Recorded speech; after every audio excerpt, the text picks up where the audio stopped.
Hi friends, ನಮ್ಮದೆಲ್ಲ pack ಆಗಿತ್ತು ಧರ್ಮಸ್ಥಳ ಕಡೆಗೆ ಹೋಗೋ ಟ್ರಿಪ್ಪಿಗೆ. ಅಲ್ಲಿ ನಮ್ಮ ಮಿಸ್ಸಸ್ಸು ಮತ್ತು ನಮ್ಮ ಮಗಳು ದೇವರಿಗೆ ಕೈ ಮುಕ್ಕೊಂಡು ಪೂಜೆ ಮಾಡ್ಕೊಂಡು ಬಂದರು. ನನ್ನ ಮಗಳು ನೋಡಿ ಎಷ್ಟು ಅರ್ಜೆಂಟಾಗಿದ್ದಾಳೆ ದೇವಸ್ಥಾನಕ್ಕೆ ಟ್ರಿಪ್ ಹೋಗೋದಕ್ಕೆ. ಕಾರ್ ಹತ್ರ ಕರ್ಕೊಂಡೋದು. ನಾವು ಸೆಲೆಕ್ಟ್ ಮಾಡಿದ್ದು ರೂಟು ನರಸಾಪುರ ಮತ್ತು ಹೊಸಕೋಟೆಯಿಂದ ಈಗ ಹೊಸದಾಗಿ ಹೈವೇ ಆಗಿದೆ ಅಲ್ವಾ, ಆ ಹೈವೇಯಿಂದ ದಾಬಾಸ್ಪೇಟೆಯಿಂದ ಕುಣಿಗಲ್ಲಿಂದ ಸಕಲೇಶ್ಪುರದಿಂದ ಧರ್ಮಸ್ಥಳ ರೋಡಂತೂ ಸೂಪರಾಗಿದೆ. ಇಲ್ಲಿ ನರಸಾಪುರದಿಂದ ಹೊಸಕೋಟೆ ಬಂದಾಗ ಹೊಸಕೋಟೆ ಹತ್ರ ಲೆಫ್ಟಿಗೆ ತಗೊಂಡು ನಾವು ಹೈವೇಗೆ ಟಚ್ ಆಗಬೇಕು. ಅಲ್ಲಿ ಹೈವೇಯಲ್ಲಿ ಹತ್ಕೊಂಡ್ರೆ ಡೈರೆಕ್ಟ್ ದಾಬಾಸ್ಪೇಟೆ ಹಿಡ್ಕೊಬೇಕು. ಅಲ್ಲಿ ನಾವು ಹೋಗ್ಬೇಕಾದ್ರೆ ಪೆಟ್ರೋಲ್ ಹಾಕ್ಸ್ಕೊಂಡು 3,500ಕ್ಕೆ ಫಸ್ಟ್ ನಾವು ಪೆಟ್ರೋಲ್ ಹಾಕ್ಸಿದೆ. ಆಲ್ರೆಡಿ ನಂದರಲ್ಲಿ ₹1,000 ಪೆಟ್ರೋಲ್ ಇತ್ತು. ಹಾಕ್ಸ್ಕೊಂಡು ಹೊರಟ್ವಿ. ನೋಡೋಣ ಎಷ್ಟು ಕಿಲೋಮೀಟ್ರ್ ಮೈಲೇಜ್ ಕೊಡುತ್ತೆ ಅಂತ. ಮತ್ತು ಟೋಲ್ ಒಂದು ಸಿಗುತ್ತೆ ನಿಯರ್ ಕುಣಿಗಲ್ ಹತ್ರ. ಅಲ್ಲಿ ಕುಣಿಗಲ್ ಹತ್ರ ಟೋಲ್ ಕಟ್ಕೊಂಡು ಬಂದ್ವಿ. ಧರ್ಮಸ್ಥಳ 180 ಕಿಲೋಮೀಟ್ರ್ ನೋಡಿಸ್ತಾಯಿತ್ತು. ಮತ್ತು ನಮಗೂ ಹೊಟ್ಟೆ ಹಸಿತಾಯಿತ್ತು. ಎಲ್ಲ ಅಲ್ಲೇ ಸಕಲೇಶ್ಪುರ ನಿಯರ್ ಸೈಡ್ಗೆ ಹಾಕಿಬಿಟ್ಟು ಊಟ ತಿನ್ನೋಣ ಅಂತ ಹೇಳ್ಬಿಟ್ಟು ಕೂತ್ಕೊಂಡ್ವಿ. ಆಲ್ರೆಡಿ ನಾವು ಮನೆಯಿಂದನೇ ಊಟ ಎಲ್ಲ ರೆಡಿ ಮಾಡ್ಕೊಂಡು ಎತ್ಕೊಂಡ್ಬಂದಿದ್ವಿ. ಚಿತ್ರಾನ್ನ ರೈಸ್ ಮಾಡ್ಕೊಂಡು ಇಲ್ಲಿ ಚಿತ್ರಾನ್ನಕ್ಕೆ ಎಲ್ಲ ಬೆರೆಸ್ಕೊಂಡು ತಿಂದ್ವಿ. ಮಳೆ ಬರೋ ಥರ ಇತ್ತು. ನಾವು ಬೇಗ ಊಟ ತಿಂದ್ಬಿಟ್ಟು ಮತ್ತೆ ಕಾರ್ ಹತ್ತಿ ಹೊರಟ್ವಿ.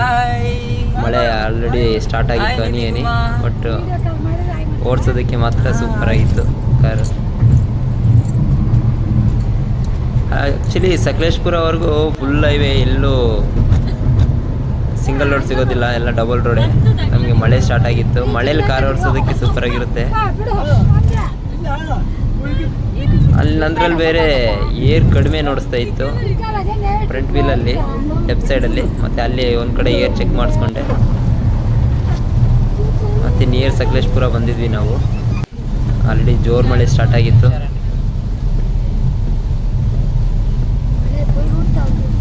ಆ್ಯಕ್ಚುಲಿ ಧರ್ಮಸ್ಥಳಕ್ಕೆ ಹೋಗ್ಬೇಕಂದ್ರೆ ಕೆಲವರು ಭಯ ಬೀಳ್ತಾರೆ. ಕಾಡ್ ಸೆಕ್ಷನ್ ಜಾಸ್ತಿ ಇದೆ, ಅಲ್ಲಿ ಟರ್ನಿಂಗ್ಸ್ ಜಾಸ್ತಿ ಇದೆ. ಶಿರಾಡಿ ಘಾಟಲ್ಲಿ ಹೋಗೋದಾ ಇಲ್ಲ ಇನ್ನೊಂದು ಯಾವುದೇ ಘಾಟ್ ಬರುತ್ತಲ್ವ ಅದರಲ್ಲಿ ಹೋಗೋದಾ ಅಂತ. ನಾವು ಶಿರಾಡಿ ಘಾಟಲ್ಲೇ ಹೊರಟ್ವಿ. ಆ್ಯಕ್ಚುಲಿ ಶಿರಾಡಿ ಘಾಟಲ್ಲಿ ಹೋಗ್ಬೇಕಾದ್ರೆ ನಮಗೆ ಮಂಗಳೂರು ಹೈವೇ ಸಿಗುತ್ತೆ, ಸಕಲೇಶ್ಪುರ ಟು ಮಂಗಳೂರು. ಅದು ಒಂದು ಸ್ವಲ್ಪ ದೂರ ನಮಗೆ 4-ವೇ ಲೈನ್ ಸಿಗುತ್ತೆ. ಚೆನ್ನಾಗಿದೆ ರೋಡು, ಇನ್ನೂ ಕನ್ಸ್ಟ್ರಕ್ಷನ್ ಮಾಡ್ತಾ ಇದ್ದಾರೆ ನೋಡಿ. ಮಧ್ಯಾಹ್ನ ಒಂದು 2 ಗಂಟೆ ಅಷ್ಟೊತ್ತಿಗೆ ಹೆಂಗೆ ಕಾಣಿಸ್ತಾ ಇದೆ, ರೋಡೇ ಕಾಣಿಸ್ತಾ ಇಲ್ಲ, ಅಷ್ಟು ಮಂಜು ಮಳೆ.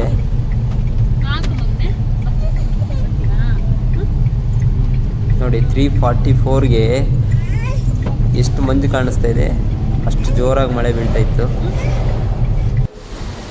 ನಾವು ದಿನಕ್ಕೆ ಹಾಗೆ ಶೂಟ್ ಮಾಡಿಕೊಂಡು ಸಕಲೇಶ್ಪುರ ಆ ಪ್ರಕೃತಿನ ಆನಂದಿಸ್ತಾ. ನನ್ನ ಮಗಳು ಕಾರಲ್ಲಿ ನಿದ್ದೆನೇ ಮಾಡಿರಲಿಲ್ಲ. ಆ್ಯಕ್ಚುಲಿ ಮಧ್ಯಾಹ್ನ ಟೈಮ್ ನಿದ್ದೆ ಮಾಡ್ತಾಳೆ. ಅವಳು ಕಾರಲ್ಲಿ ಫಾರೆಸ್ಟಲ್ಲಿ ನೋಡಿಕೊಂಡು ನಿದ್ದೆ ಮಾಡಿರಲಿಲ್ಲ. ನೋಡಿ, ಇಲ್ಲಿ ಮಂಗಳೂರಿಗೆ ಸ್ಟ್ರೈಟ್ ಹೋದರೆ ಮಂಗಳೂರು, ರೈಟಿಗೆ ಬಂದರೆ ಧರ್ಮಸ್ಥಳ. ಇಲ್ಲಿಂದ ಸಿಂಗಲ್ ರೋಡ್ ಇದೆ, ಸ್ವಲ್ಪ ನಿಧಾನಕ್ಕೆ ಹೋಗಬೇಕು. ಟರ್ನಿಂಗ್ಸ್ ಎಲ್ಲ ಜಾಸ್ತಿ ಇದೆ. ಇದು ಶಿರಾಡಿ ಘಾಟ್ ಇದು. ಬಟ್ ವೆಹಿಕಲ್ಸ್ ಏನು ಅಷ್ಟೊಂದು ಇರೋದಿಲ್ಲ, ಆರಾಮಾಗಿ ಓಡಿಸ್ಬೋದು ಇದು. ಆ್ಯಕ್ಚುಲಿ ನಾನು ಫಸ್ಟ್ ಟೈಮ್ ಇದು ಲಾಂಗ್ ಟ್ರಿಪ್ಪು ಓಡಿಸ್ತಾ ಇರೋದು ಕಾರು. ಅಲ್ಲೊಂದು ಕಡೆ ಮಳೆ ಎಲ್ಲ ನಿಂತಿತ್ತು, ಜೋಳ ತಿನ್ನೋಣ ಅಂತ ಹೇಳ್ಬಿಟ್ಟು ಬಂದ್ವಿ. ಕೇಳಿದ್ವಿ, ಒಂದು ಜೋಳ ಬಂದುಬಿಟ್ಟು ₹50 ಹೇಳ್ತಾರೆ. ನಮಗೆ ಈಗ ನಮ್ಮ ಕಡೆ ಎಲ್ಲ kg 16-17 ರೂಪೀಸ್ ಇದೆ. ಇವರು ಒಂದು ತೆನೆ ₹15 ಮಾರ್ತಾ ಇದ್ದಾರೆ. ಇವ್ರಿಗೆ ಕೇಳಿದ್ವಿ ನಾವು, ಎಲ್ಲಿಂದ ಬರುತ್ತೆ ನಿಮಗೆ ಜೋಳ ಅಂತ. ಅವ್ರು ಹೇಳಿದ್ರು ಮಂಗಳೂರಿಗೆ ಹೊಸಕೋಟೆಯಿಂದ ಬರುತ್ತೆ, ಮತ್ತು ಮಂಗಳೂರಿಂದ ನಾವು ತಗೊತೀವಿ, ನಮಗೆ ₹30 ಬೀಳುತ್ತೆ ಒಂದು ತೆನೆ ಅಂತ ಹೇಳಿದರು. ನಾವು ಹೇಳಿದ್ವಿ, ಅಣ್ಣ ನಾವೇ ಹೊಸಕೋಟೆಯಲ್ಲೆಲ್ಲ ನಾವೇ ಬೆಳೆಯೋದು, ನಮಗೆಲ್ಲ ₹16 ಬೀಳುತ್ತೆ kg. ಅಂದರೆ ಒಂದು ₹8, ಮ್ಯಾಕ್ಸಿಮಮ್ ₹10 ಬರುತ್ತೆ ಅಷ್ಟೇ ನಮಗೆ ಒಂದು ತೆನೆಗೆ ಹೇಳಿ. ಮತ್ತೆ ಅಲ್ಲೆಲ್ಲ ತಿನ್ಕೊಂಡು ಮತ್ತೆ ನಡೆದ್ವಿ. ಆಲ್ರೆಡಿ ಮಳೆ ಜೋರಾಗಿ ಸ್ಟಾರ್ಟ್ ಆಗಿತ್ತು. ಈವ್ನಿಂಗ್ ನಾವು ಬಿಟ್ಟಿದ್ದು ಒಂದು 10:30 ಆಗಿತ್ತು. ಈವ್ನಿಂಗು 6ಗೆಲ್ಲ ನಾವು ಧರ್ಮಸ್ಥಳ ನಿಯರ್ ರೀಚ್ ಆಗಿದ್ವಿ. ನೋಡ್ಬೋದಾ ನೀವು. ಮತ್ತು ನಾವು ಆಲ್ರೆಡಿ ನೋಡಿ ಧರ್ಮಸ್ಥಳಕ್ಕೆ ಈವ್ನಿಂಗು ರೂಮೆಲ್ಲ ಚೆಕ್ ಇನ್ ಮಾಡಿಬಿಟ್ಟು ನಾವು ಹಾಗೆ ಪ್ರಸಾದ ಪ್ರಸಾದಕ್ಕೆ ಬಂದಿದ್ವಿ. ನೈಟ್ 10:30ವರೆಗೂ ಧರ್ಮಸ್ಥಳದಲ್ಲಿ ಪ್ರಸಾದ ಕೊಡ್ತಾರೆ. ಯಾರಾದರೂ ಹೋಗೋರು ಪ್ಲ್ಯಾನ್ ಮಾಡ್ಕೊಬೋದು. ಹೋಟ್ಲಲ್ಲಿ ತಿನ್ನೋದಕ್ಕಿಂತ ದೇವ್ರ ಪ್ರಸಾದ ತಿನ್ನೋದು ಒಳ್ಳೇದು ಅನ್ಕೊಂಡು ಕೊಡ್ತೀವಿ. ಸ್ವೀಟ್ ಕೊಡ್ತಾರೆ, ಪಾಯಸ ಮತ್ತು ಸಾಂಬಾರು ಕೊಡ್ತಾರೆ, ಹುಳಿ ಕೊಡ್ತಾರೆ, ಚೆನ್ನಾಗಿರುತ್ತೆ. ಎಲ್ರಿಗೂ ಸಿಗೋದಿಲ್ಲ ದೇವರ ಪ್ರಸಾದ. ಮತ್ತು ಊಟ ತಿನ್ಕೊಂಡು ಹಾಗೆ ಮಳೆ ಬೀಳ್ತಾ ಇತ್ತು. ಇಲ್ಲಿ ಸ್ವಲ್ಪ ಪುರಾಣ ಹೇಳ್ತಾಯಿದ್ರು. ಹಾಗೆ ನಾವು ಮಗಳು ಎಲ್ಲ ಕೂತ್ಕೊಂಡು ಪುರಾಣ ಸ್ವಲ್ಪ ಕೇಳಿದ್ವಿ. ಮತ್ತು ನಮ್ಮ ಮಗಳು ಗಲಾಟೆ ಮಾಡ್ತಾಯಿದ್ರು, ಮತ್ತೆ ಅಲ್ಲಿ ಡಿಸ್ಟರ್ಬ್ ಆಗುತ್ತೆ ಅಂತ ಹೇಳ್ಬಿಟ್ಟು ನಾವು ಮಗಳನ್ನ ಎತ್ಕೊಂಡು ಬಂದ್ವಿ. ಇದು ಮಾರ್ನಿಂಗ್ ನಾವು 5 o'clock ಎಲ್ಲ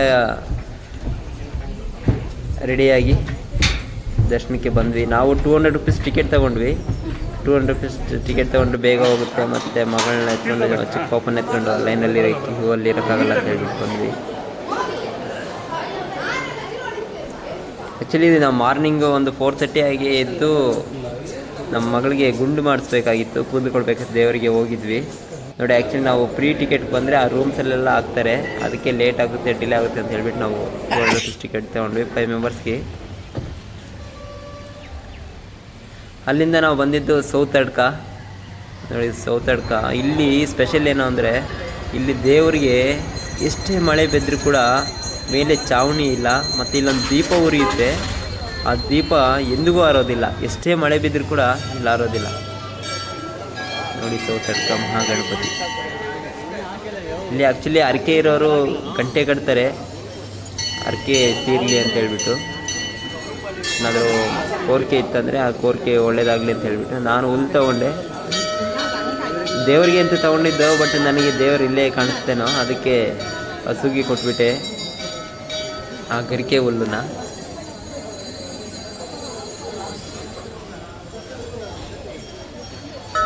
ನೋಡಿ ಎಷ್ಟು ಚೆನ್ನಾಗಿದೆ ನೇಚರಲ್ಲಿ.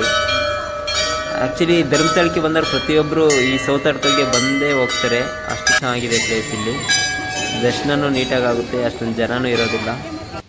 ಪ್ಲೇಸ್ ಚೆನ್ನಾಗಿದೆ ನೋಡಿ. ಇಲ್ಲಿ ಎಷ್ಟೇ ಮಳೆ ಬಂದರೂ ಕೂಡ ದೇವರಿಗೆ ಪೂಜೆ ನಡೀತಾನೆ ಇರುತ್ತೆ.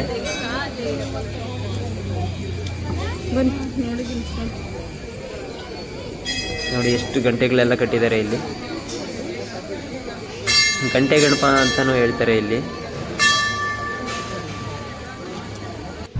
ಮತ್ತು ಇಲ್ಲಿಂದ ನಾವು ಹೊರಟಿದ್ದು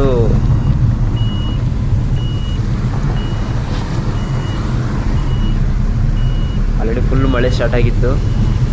ಮತ್ತೆ ಅದೇ ರೋಡಲ್ಲಿ ನಾವು ಬಂದಿದ್ದು ಕೆ ಸುಬ್ರಹ್ಮಣ್ಯ ರೋಡ್ ಅಂತೂ ನಂಬರ್ 1 ಸೂಪರ್ ಆಗಿದೆ. ವೆಹಿಕಲ್ಸ್ ಕಡಿಮೆ. ಎಂಥ ಘಾಟ್ ಸೆಕ್ಷನ್ ಅಂದರೆ ಮಳೆ ಬೀಳೋದು ಹನಿಗಳು ಭೂಮಿಗೆ ಬೀಳೋದಿಲ್ಲ, ಫೋರ್ಸಾಗಿ ಎಲ್ಲ ಮರದ ಮೇಲೆ ಬಿದ್ದು ಬೀಳ್ತದೆ. ಅಷ್ಟು ದಟ್ಟವಾದ ಫಾರೆಸ್ಟ್ ಇದು ನೋಡಿ. ರೋಡೇ ಕಾಣಿಸ್ತಾ ಇಲ್ಲ, ಅಷ್ಟು ಜೋರಾಗಿ ಮಳೆ ಬೀಳ್ತಾ ಇದೆ. ನಾವು ನಿಧಾನಕ್ಕೆ ಪಾರ್ಕಿಂಗ್ ಲೈಟ್ ಹಾಕೊಂಡು ಹೊರಟ್ವಿ.